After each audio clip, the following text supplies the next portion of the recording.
started in 5, 4, 3. If you're ready in the back, we'll get started in 5, 4. Good morning, everyone, and welcome to the Appeals Hearing Board special meeting for Tuesday, April 28th, 2026. We'll get started here at 11 o'clock in the morning, and I'll give you some instructions on how to participate in public comments. Public comments and participation information is provided on this meeting's agenda, which is online at monterey.org/agendas. In-person attendees, please keep electronic devices muted to prevent audio interference. Consistent with the First Amendment and the Brown Act, individuals have the right to speak at public meetings, which includes the right to criticize or support city policies or actions. The city encourages your uninhibited and robust feedback on public issues affecting the city. Thank you for your participation. Okay, so first thing on the agenda is the consent agenda, which is the approval of minutes. Minutes of January 29th, 2026. Does anyone want to make a motion? Okay. Second. Okay. I'll take a roll call. Board Member Fritz? Board Member Glenzer? Yes. And Board Member Chell? Yes. Chell? Okay, motion passes 3-0. Okay, now's the time for public comments. Let me see if there's any commenters online. We do have someone online. Is there anyone in the chambers? Seeing no one in the chambers, we'll go to the online person. Hello, Addie, are you calling for general public comments?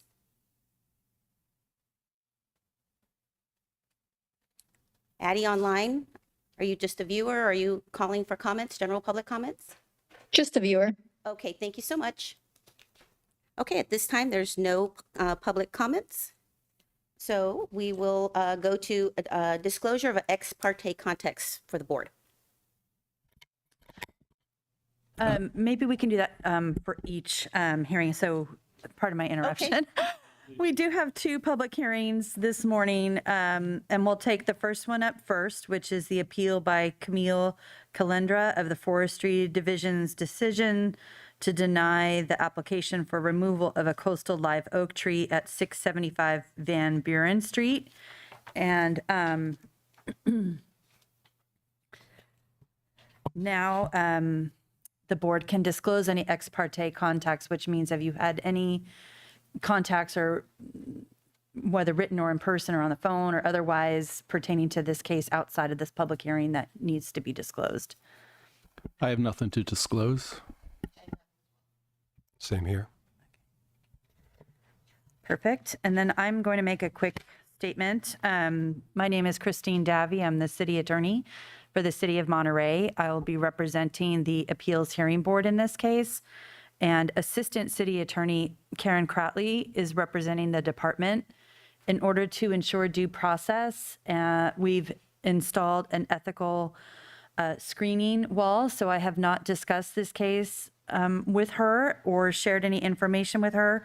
I received the packet of information on these appeals at the same time as the board, and that's just to ensure that there's a fair process and a fair hearing.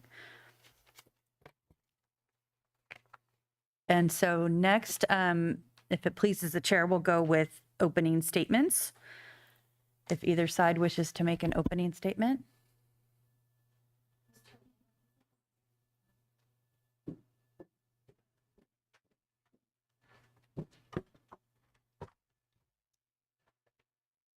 I assume it's on. Right. This is usually always on. Okay, great. Good morning. And thank you for your time.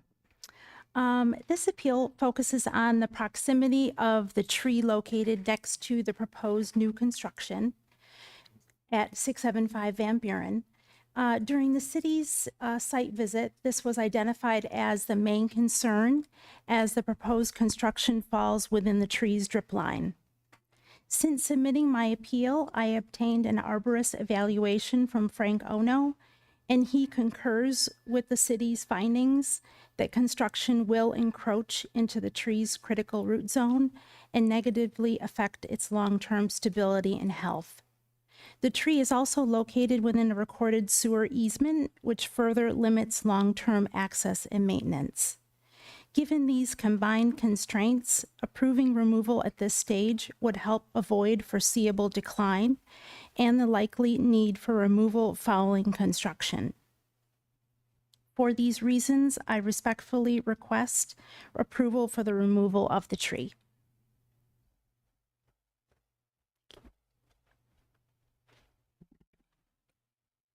Are there any questions for Ms. Kalenda at this point? I have none. When you say it's too close to the house, I read that the plans have changed. So, I mean, how close is the tree to the foundation? And I mean, It's about 2 feet, 2 feet 6 inches to be exact. well, that was what it said for the tree drip line, not the trunk. Oh, as far as the trunk itself, I think what Paul Davis had actually supplied this diagram that kind of showed the proximity. I have a couple, it's a kind of a blown up version, so it might be a little easier for you guys to see. Sure, I have 3 copies. Right, I just didn't see a scale on it. Lay it on the Oh, overhead. sure. Okay, great.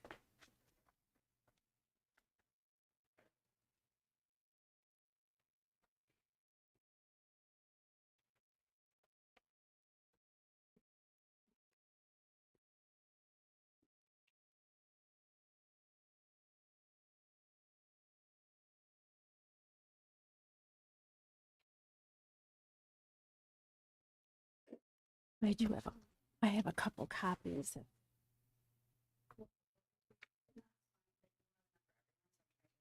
Oh, okay, okay.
Is that more helpful, that zoomed in version? Right, so I mean, from this, I guess I would guess that it's about, the trunk is about 6 feet from the foundation. Is that about what you would say? The arborist identified the foundation at approximately 2 feet 6 inches from the tree's crown, which places it, he says, within that critical root zone. I'll leave that to Mike. Right now, or no? I have a, Is that tree, I think the tree that's on the diagram that says 2 feet 6 inches from the foundation, I think that's the tree that I already approved for removal. The one next to it, I think, is the one that I denied. I thought, Mike, the one next to the sidewalk was the one you approved. Yeah, is that what we're seeing right here? Or no? So, no, so that's both of them. Yeah. The one on the left is the one you approved, and the one on the right is the one in question. Okay.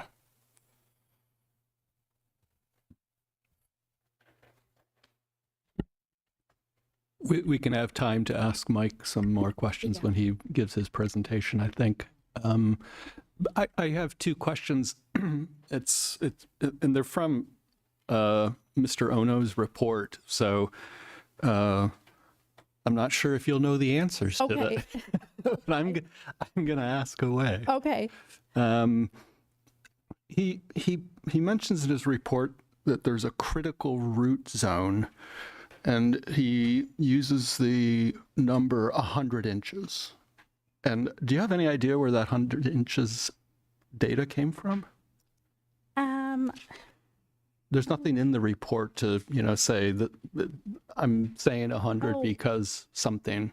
So when he refers to that 100 inches, he said typically a safe distance to stay away from any tree root zone is to stay away at least 5 times the trunk diameter, which is, in this case, equates to 100 inches or more. Okay. And he says this new building placement requires a foundation overcut, which will encroach into the tree's critical root zone. Okay. So, And he also mentions the potential problem with what he writes, the new defensible space and fire insurance requirements. Do we know what those are? the new defensible space, no, I don't know what that is. Okay, maybe I'll reserve the question for Mike. Okay. Mike? Yeah. I was just curious whether you I don't, It's all right. unfortunately. I'm not a builder. all right. Those are all the questions that I had Okay. with regards to the petition. If it pleases the chair, could I ask Ms. Glinda one clarifying question? Oh, sure. You said the plans have changed. Are you saying the plans as approved by the Planning Commission have changed? So when Frank And initially. can you use the microphone? sorry. Thank you. When Frank initially did the arborist report, we had a different set of plans. So that's what he means when he says that now the plans have changed, which is the existing current plans.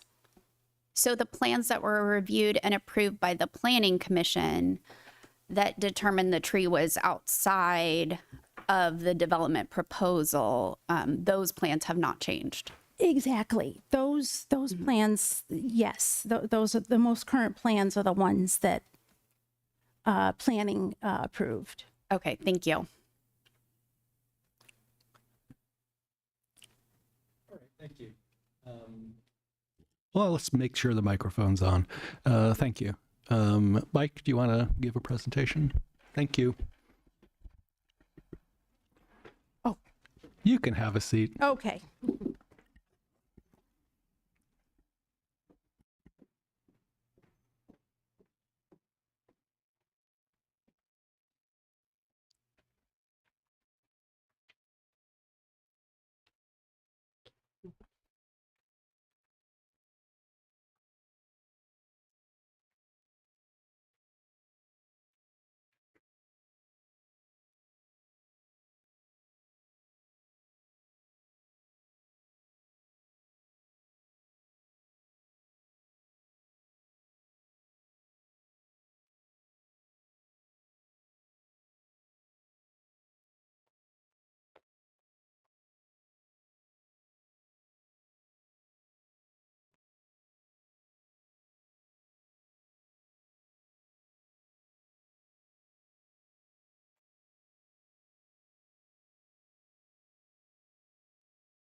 Part of my interruption, the clerk of the board just distributed an appeal statement, tree removal permit. I don't think that document was in the packet.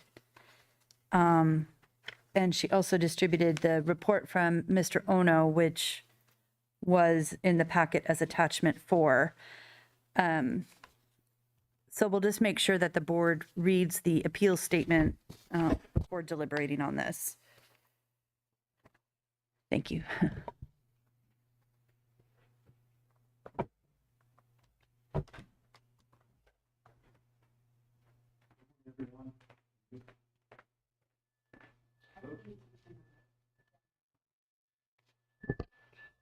Good morning, everyone. So on this slide for 675 Van Buren Street, that's the picture of the Coast Live oak tree in question that was applied for and I denied.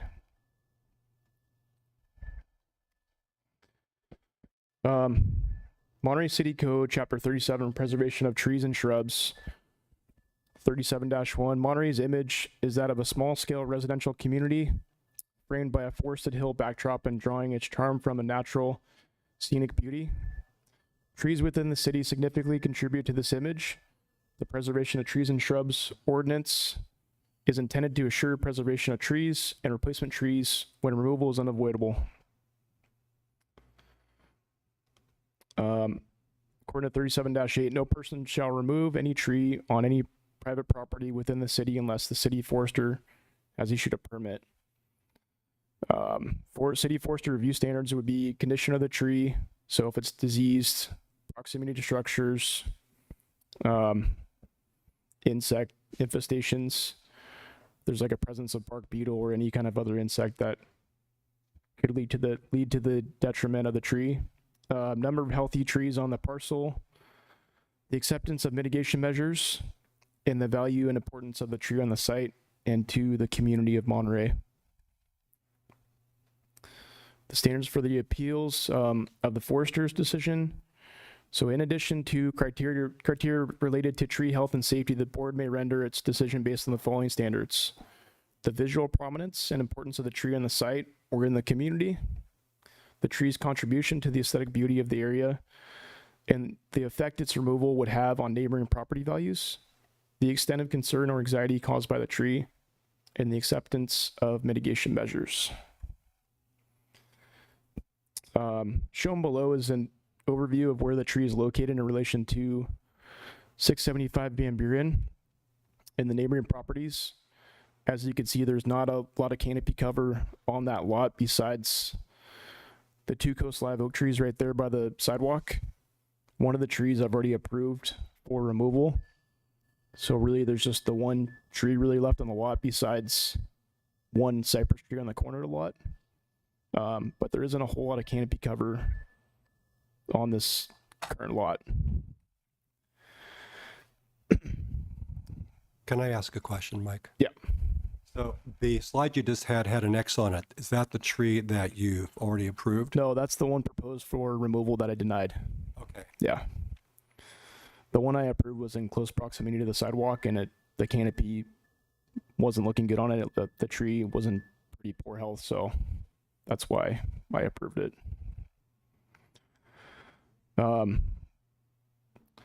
In this picture, it shows the subject tree of this appeal and its relation to the sidewalk and the structure. This tree is really healthy in my professional opinion. The canopy is showing signs of vigorous growth. There's no obvious defects. It has relatively, in my opinion, proper form. There is a sewer line that's running through here, city sewer line. It's not directly under the tree, but within the outer drip line of the canopy. I felt the impact of the roots in relation to the sewer location appeared to be pretty minimal. The recommendation would be to deny the appeal and uphold forestry's denial of tree removal permit on the Coast Live oak. In my professional opinion, I would retain the Coast Live oak tree. These trees are long-lived and slow to reach mature size. A large established Coast Live oak tree may be decades old, and replacement trees won't replicate its ecological or aesthetic value for generations. This will be the only mature Coast Live oak tree left on this lot. If it were to be approved for removal, there'd be no other native species, especially Coast Live oak. So, and I'm just going to add two things onto Mike's presentation. And one is, as the board is likely aware, in the city's tree ordinance, it has a different path for review of tree removals associated with development, which would include, building a new single family or multifamily home. In this case, one of the reasons that the Planning Commission resolution was included in your packet is because the project was reviewed by the Planning Commission. They were aware that the applicant wanted to take out the tree, and planning staff determined that the development wasn't actually associated or going to impact the tree. And so it couldn't be reviewed as part of that process. So I think that's an important fact for the board to know that the planning staff that has expertise in this determined that construction of the home would not detrimentally impact the tree or require its removal. Can I ask a quick question about that? Sure. Thank you. When the planning commission goes through their process, as it relates to a tree, do they get expert advice from somebody like Mike, or is there people on the commission with tree knowledge? So I think initially it comes, an application comes into the planning staff and they look at it and determine, okay, is this based on their training and experience, and they will consult with forestry, is this tree going to be impacted by the proposed development? And if it's separate enough, then staff does not include it in the planning commission agenda. That solves my question. Thank you. Okay. And the second point I wanted to make was that I know the appellant briefly discussed, or the arborist did, the defensible space requirements. I did want to point out that 675 Van Buren is not located in even a moderate fire. It's like fire severity zone, a fire hazard severity zone, let alone high or very high. So and currently the state regulations on this are not finalized, but even if they are, when they are, they will not apply to this property. Okay, those are my 2 points. I'm going to open it up for questions from board members for Mike.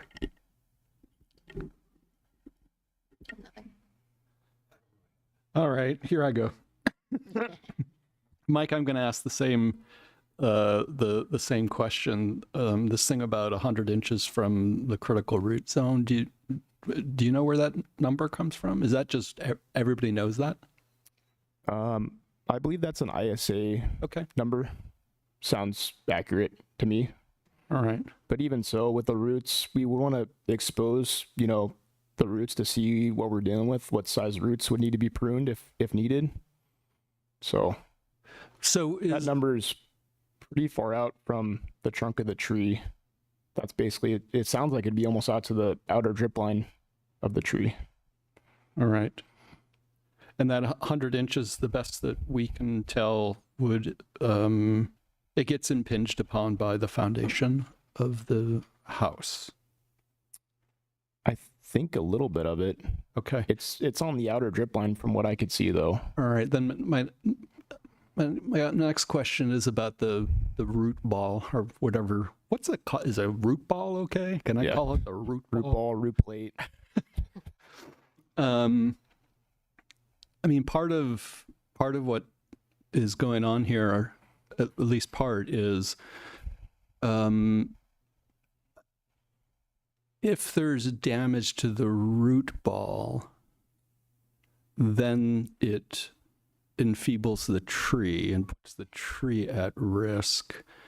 I'm looking for your opinion on, I mean, based, you've been there, you looked at the site, you've seen the tree. I have not, nor would it matter, because if I looked at the tree, I wouldn't know what I was looking at with regards to this. But in your opinion, the possible damage to the root ball from the construction work and from the foundation, how serious might that be for the health of the tree? I would be more worried about the construction damage, but they have to abide by our tree protection standards. So they need to put down a layer of mulch, put up proper tree protection around the tree if space allows.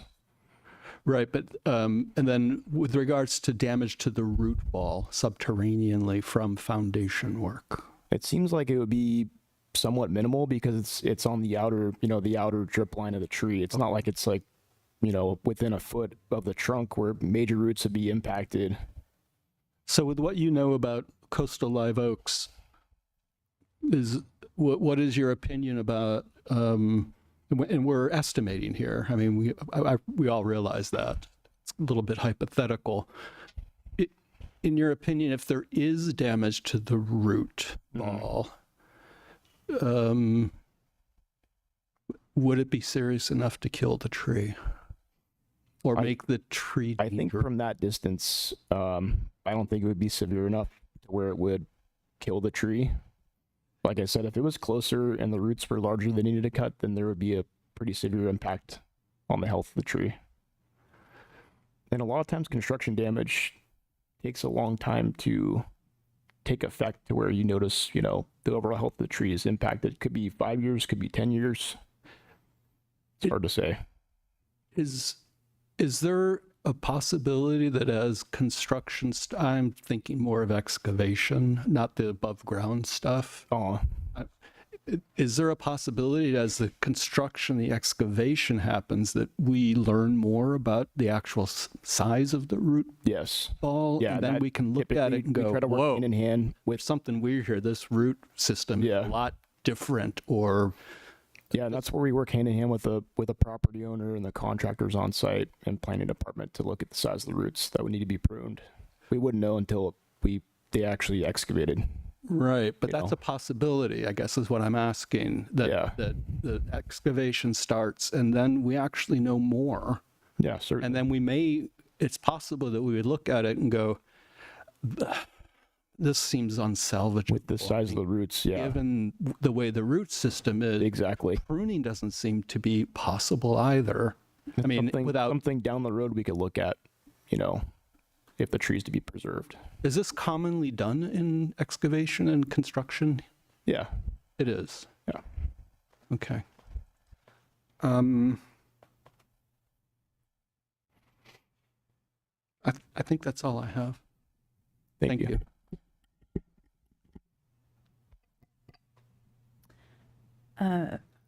Is the city done with its presentation? Yes, Oh. we are. So does the appellant have any questions for city staff? Or, yeah. Or any kind of just a response. At the time when Mike and we looked at the site, you really were very concerned about the construction being very close to that tree. And we communicated a little bit through email, and which is why I got Frank involved to somewhat concur with your findings. And he did concur with what you initially had thought. It is very close to the new construction, so I just can't see that the roots are going to be safe. And I just think that at this point, it would be more prudent to actually remove the tree and have me plant another tree on the site that would be in a much better spot. And I have actually co-chaired a landscape committee for the last 12 years. So I am really into plants. So I would make sure that, things were done properly and looked really nice. So that's my rebuttal. Thank you. City, any comments upon the comments? This is the last time we'll do it, I promise. So we're not going to do comments upon comments upon comments. Okay, thank you. Yeah, go ahead. I don't know if this is a relevant question or not, but will the sewer line have to be replaced as part of the construction? I mean, typically they are if they're old enough. I just wondered. Not at this time. They haven't said that. Okay. Yep. And at the time we submitted the project to planning, I worked with Fernanda, and she said that basically she knew about the trees. She knew the trees were very close to the construction, but she wanted, because she wasn't a tree expert, she said she wanted forestry just to review it. That's why it wasn't part of like the bigger project. That's at least what she said. So.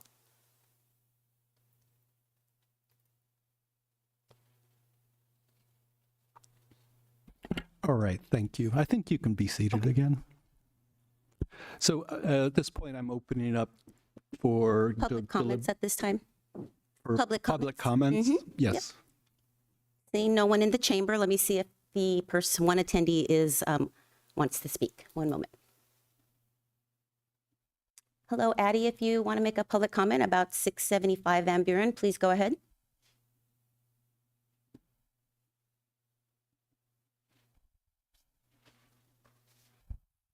Hello?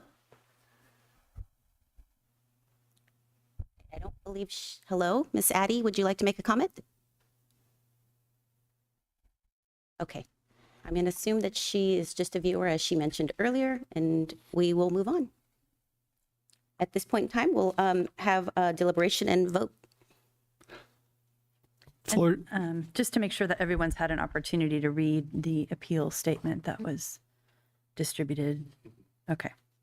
do any of the committee members need more time to read the appeal statement? No. Okay. So I'm opening up for open deliberation from committee members. Anybody have any thoughts? I don't see any issue here. I mean, I think it's, go ahead with it, but it was, yeah, Go ahead with, yeah, the way that it is, yeah, I'm sorry, I'm not with understanding. the statement, sorry, with the statement the way it is, Uh, without, I'm sorry, so are you saying that you're inclined right now to go with the city recommendation Yes. to leave the tree? Is that what you're thinking? Charlie, where are you at on this? Well, I'm kind of stuck here. I mean, planning says that there's no impact to the tree. The sewer line can be maintained through regular maintenance, so that's really not a driving issue, it seems. It's not in any fire zone, so defensible space in the 5-foot, limitation, should that become a California law, doesn't seem to be relevant. So I really appreciate your willingness to replant and so forth, but I'm not sure what standing this appeals board would have to basically overturn the city recommendation. I'm feeling the same way, and I mean, a big part of it for me, studying this beforehand, before the actual hearing and reading through it, and the questions I was asking Mike around potential root ball damage, which I do worry about. I don't worry about some of the things you mentioned, sewer and so on and so forth, the defensible space. But the fact is, with regards to damage to the root ball and then damage to the tree, there's a way through this. There's a way through this that we've just heard, which is being careful as excavation begins, looking at what's really going on under there. And then we could revisit it, I guess, is what I'm thinking, if that's really what's going on.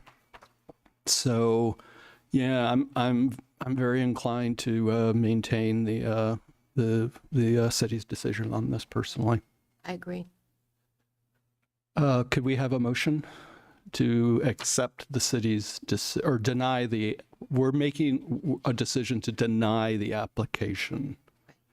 So there is a proposed decision in the packet. Correct. If you want to, That is what I want to, yeah, I'm recommending that we adopt the city resolution as it is written. And that's attachment 6. Yep. Yeah. Do we have a second?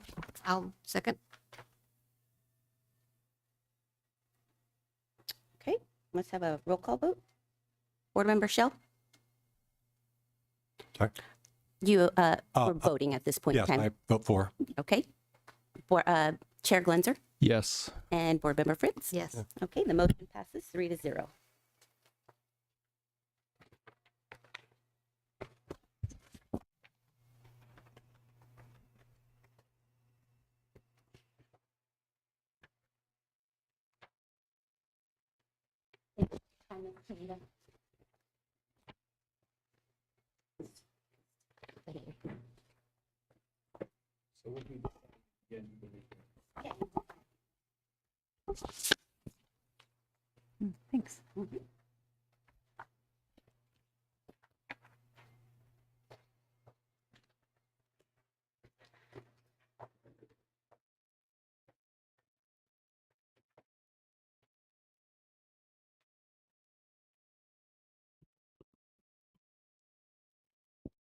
I'll give everyone a chance to look over the new documents I just gave out.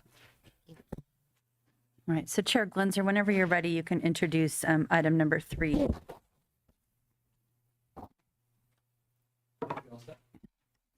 Everybody set?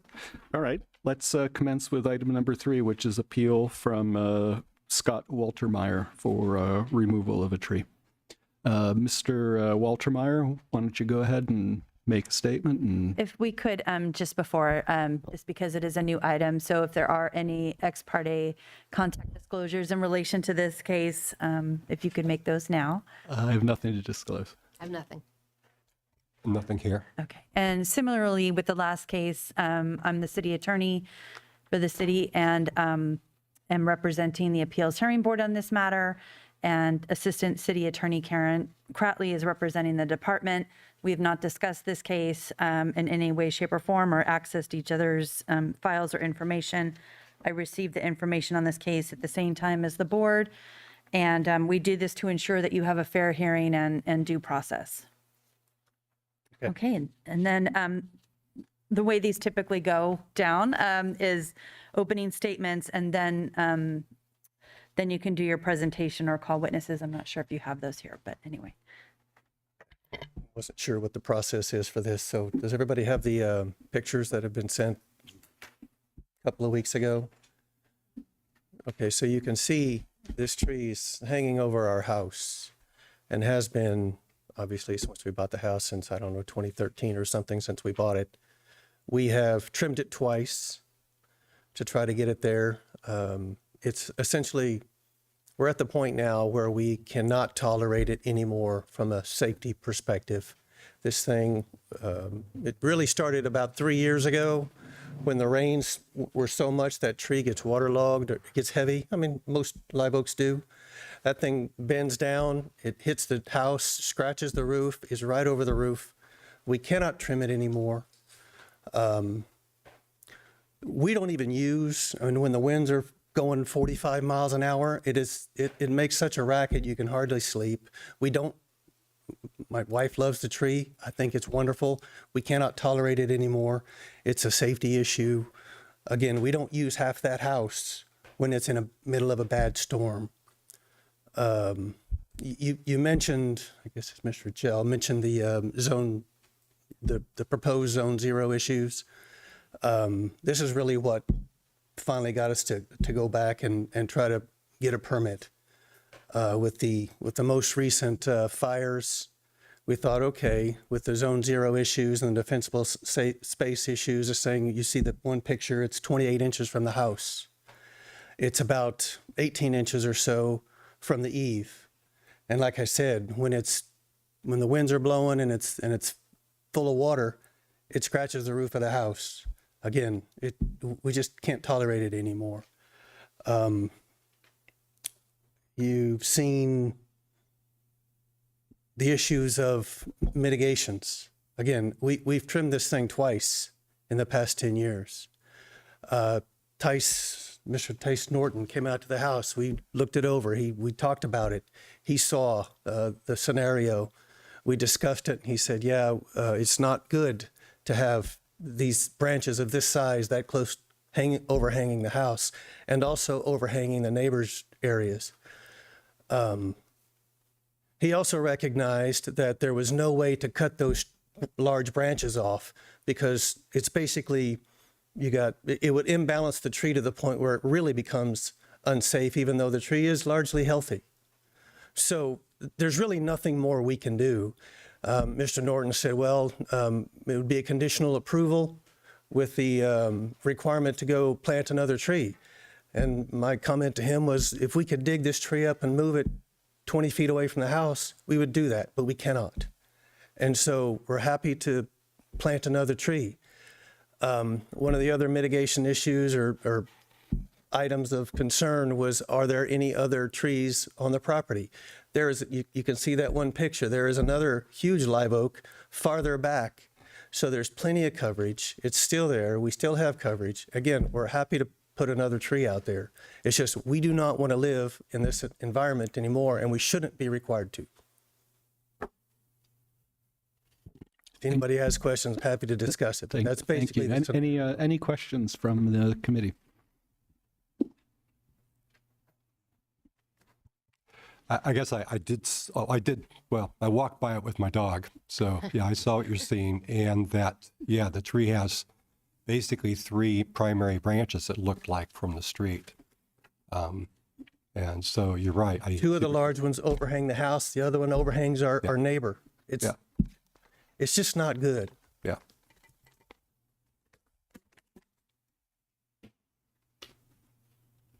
Anything else?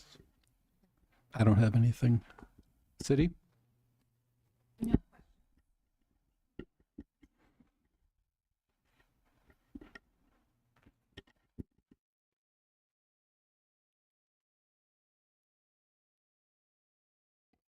Good morning, board members.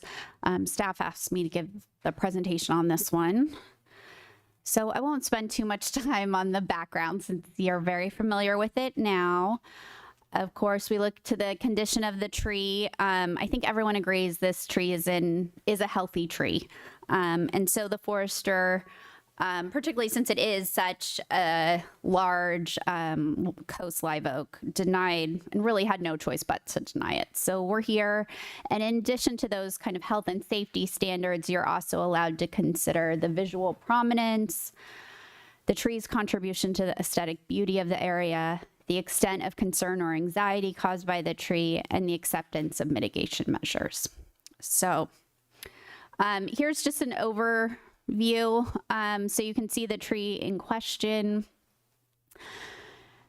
Here's another picture of it. Again, a healthy canopy, no visible lean or defects in the tree, and the forestry division's view was that risk could be mitigated with pruning. So in this case, the tree or the property is in a moderate fire severity hazard zone. So again, the zone 0 regulations, once they do become final, would only apply in the very high fire severity zones. So they would not apply to this property. That said, the current draft from the State Department of Forestry, even in the very high fire severity zones, do still allow for trees, mature trees. They require their branches to be trimmed 5 feet above the roof line. So again, recognizing the value of mature trees and balancing that with pruning as a mitigation measure.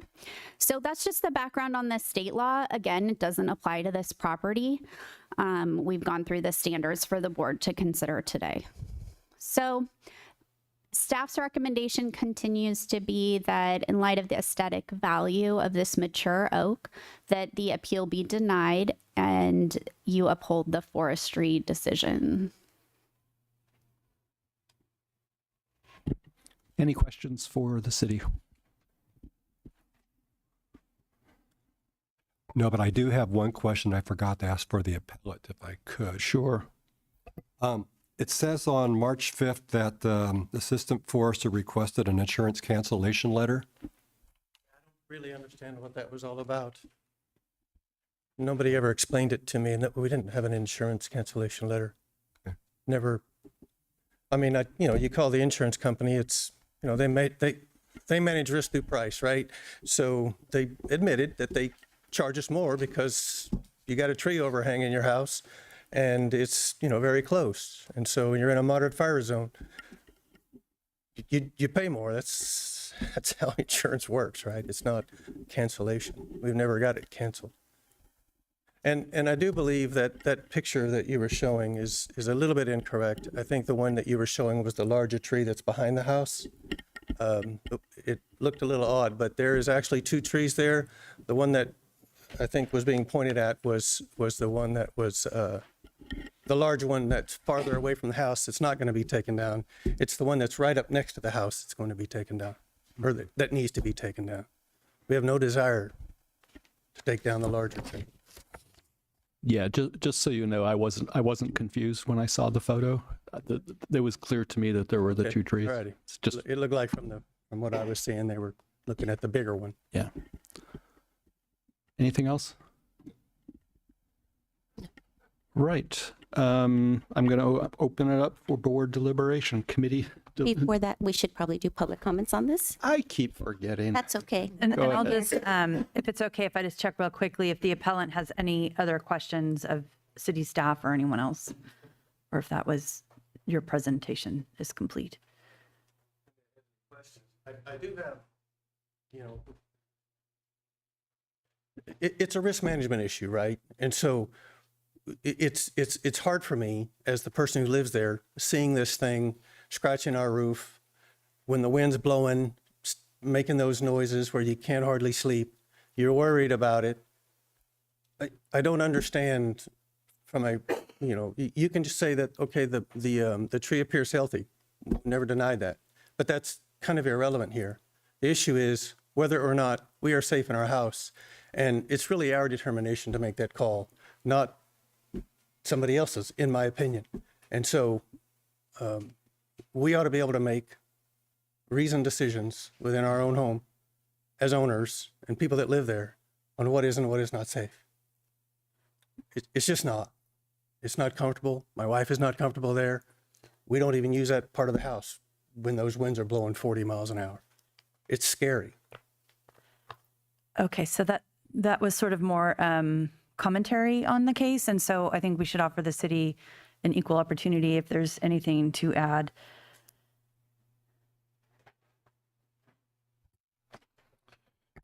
In regards to the insurance cancellation notice, we were asking for that just to see if there was anything from insurance that was saying the tree needs to be removed or trimmed. Like, yeah, the tree does appear healthy. It's in close proximity to the structure. But overall, in my opinion, I can't justify the removal just because of the health alone, but I do understand the side of it that is in close proximity as well. Okay. Thank you. Deliberations? Have we Or looked, public comment. Just real quick, public comments. There's anyone in the chambers? Seeing none and none online. I think we can close public comments and move to deliberation. Well, it's about time. Open for committee deliberations. Thoughts? have we looked into the limits that were said for the, oh gosh, sorry. Recently had an injury to this. I'm having some problem here. Anybody that regarding the trees that are there, as far as getting them to the point of the place that we looked. You mean have we looked to see what pruning would do Right, overall? yeah. I think like what Tice kind of agreed on, it's kind of in a spot where if you do prune it, you take a pretty significant amount of canopy. Okay, So there's that, but you'd have to prune to a certain point where it's down to a proper pruning point, so down to the crotch, so you'd have to prune a pretty significant amount of canopy off there. Yeah.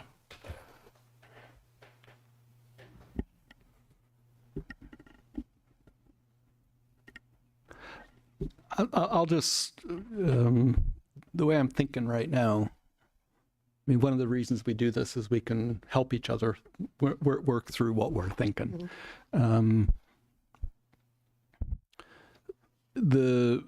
I think there's only one issue here. Everybody agrees the tree is healthy. And we all love our live oaks, as we should. They're all important trees.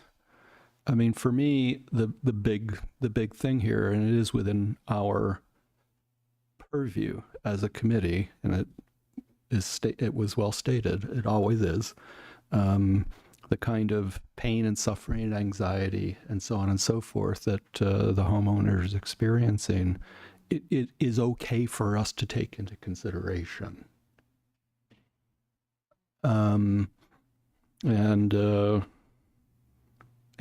base that on appellants' presentations and what they've submitted.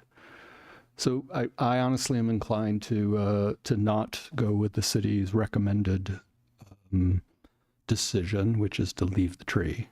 End of story. But to go with a mitigation.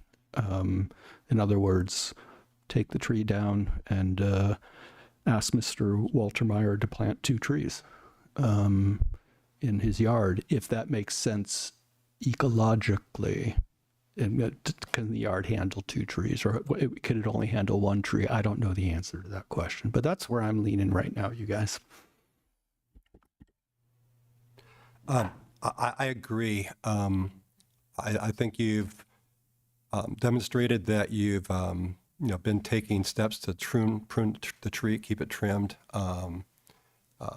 Cities agreeing that to really to solve the problem would require that you take out a major limb of the tree, which would imbalance it. And as you're saying, Mr. Glazer, that evidence of testimony presented by the applicant that demonstrates the extent of concern or anxiety caused by the tree. I mean, that's one of the metrics that this board gets to evaluate by, and I think it's relevant in this case. Yeah, I agree with you on that. Right. So I'm going to move that we modify or we don't accept the city's recommended decision. Instead, we recommend that the tree be permitted to be removed, and Mr. Walter Meyer is asked to plant 2 trees as a replacement for it. And if I could ask some clarifying questions, that would be 15-gallon size Coast Live Oak Correct. replacement trees. Correct. And if I could ask staff, is there a period of time in which we would like replacement trees to be planted? Like to have a deadline? It's typically within 30 days, the requirement. Within 30 days of tree removal. Yes. Correct. Yeah. All of that is part of my recommendation. And if I could just ask, because we do have to comply with CEQA, and we know we've talked in the past, so if the permit could issue, if you could add to the motion that the permit would be issued once the notice of exemption has been issued by the planning department. Right, I forgot all about that. No problem. Thank you. That's all part of my recommendation. Okay. I forgot completely about the CEQA thing. Thank you. We can explain it and walk you through afterwards. Do I have a second? Can I ask one question? Of course. Which is, maybe this is to the city. What are the pros and cons of 5-gallon versus 15-gallon trees? Well, 5-gallon are much smaller.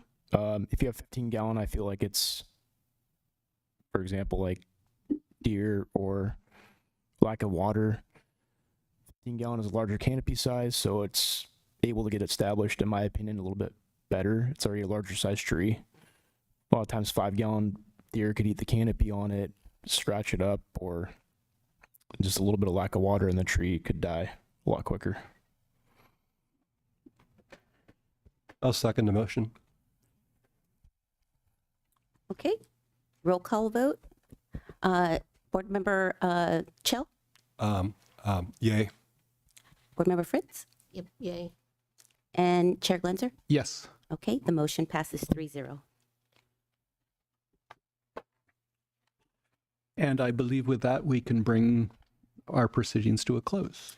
We do have if there's one more any- thing. Yeah, unless if there's any board member comments Yeah, board before member adjournment. comments. Anybody have anything they want to share? Okay, the meeting is adjourned at 11:54. Thank you all. Much. Thank you, everybody. Thank you, Walter, for your time. I appreciate it.